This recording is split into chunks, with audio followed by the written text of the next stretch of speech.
gaalkacyo waa jeclaan lahay caawo inuu joogo madaxweyne cabdiweli cali gaas oo ku marqaati qabsan lahaa qadiyadda gaalkacyo ma dhahayo reer puntland dad oo siyaasiyiin oo puntland mas'uuliyaddeeda inta ugu badan ay ka bilaabatay maslaxad yarayna ku bilaabatay baabuurta ariga baayo bakool iyo hiiraan iyo shabeellada ka keenaysa ee boosaaso u wado ariga in laga dhoofiyo gaalkacyaha ku dejiyaan ee baabuurteenna ha ka soo qaadaan gaalkacyo meeshaasay horta ka bilaabatay war waa isku furannahay oo gawaaridan xaggan loo socotaa ariga kuwa soo qaaday qaarna malihiina ka daaya waa ka qanci weyne mushkilada conflictay meesha horta ay si sahlan balaayaduna booti bakaylay leedahay mar haddii ay bilaabato meel laga qaban karo meeshaas horta ka bilaabatay interest groups yar oo koox siyaasiyiin oo haddaanan doonayn hebel iyo hebel inaan dhaho oo talada dadkii hay beriga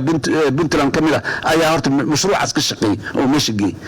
hadda markii dambena waa tii nala fogaatay prime ministerka soo dir wasiirka arrimaha gudaha soo dir cid walba soo dir madaxweyne cabdiweli cali gaasi aniga waxaan isku fahmi weyne war dadkan isdilaya aan keenno dad aan dhex dhigno soomaali ah markaas xambar wax qaar nooguma yimaadaan madaxweyne muxuu ahay waxaan dhahay adiga ama amisom ogolaaw aan soo dirnay ama soomaali aan soo dirno weliba waxaan rabaa inaan caddeeyo ciidanka commandoska ah ee danab oo markaas dee haddana weli ah soomaaliya laga awoodiyo reer puntland ku jiro oo nin reer puntland uu madax ka yahay farnacab kuma fiqin waa joogaa wiilkayga muxuu ahay axmed ماشي مو فضيها احمد كوماندوسكا مدح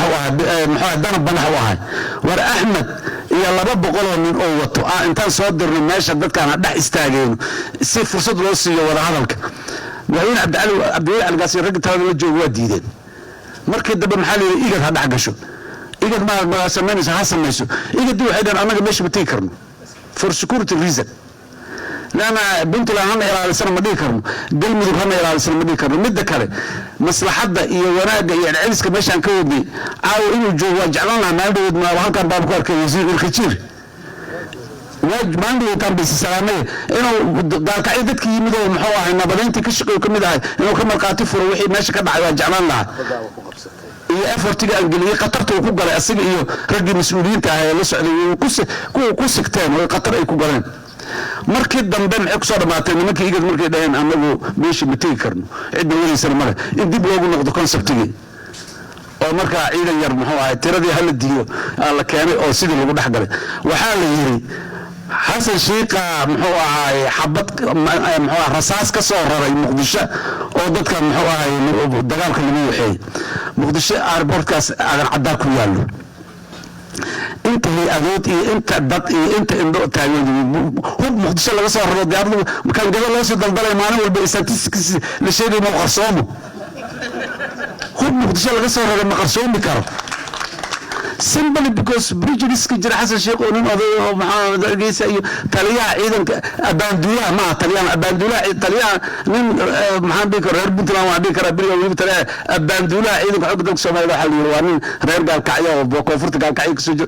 yani waxa la abuuray un jawi noocaas laakiin war fir iyo farac iyo taariikh iyo asal umari weligeed in colaad iyo khilaaf iyo balaayo iyo dhig inuu daata ka shaqeeyo weligeed kama shaqeeyo انت جار والله انا bulshada rayidka ah noloshayda ay riski u gashay xamar dhaxdiisa dadka isdagaalay inaan kala joojino oo kala celina xisaab malaha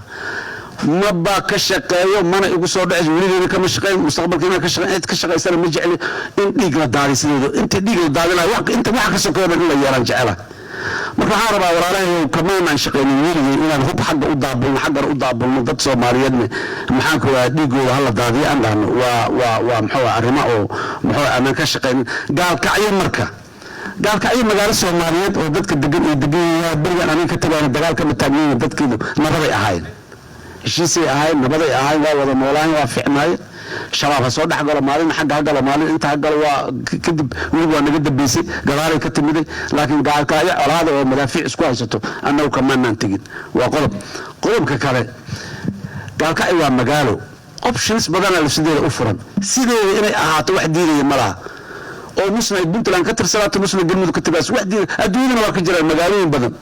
oo laba federaal ka kala tirsan magaalooyin jiro xuduudo laba dal ay kala dhaxmaraan oo magaaladeedii ay tahay oo macaamilaysa laakiin oo mutunaalka laamiga la calaameeyo xuduudii labadan dal waa la leeyahay jiro war annaga inaan isfahamno oo wax isku ogolaano oo is aqbalno u baahana waxaan kale oo physicalka taagtaagan macna badan kuma sameeyaan qulubteena iyo aqligeena waxa oo inay shaqeeyaan oo ay wax hagaajiyaan u baahana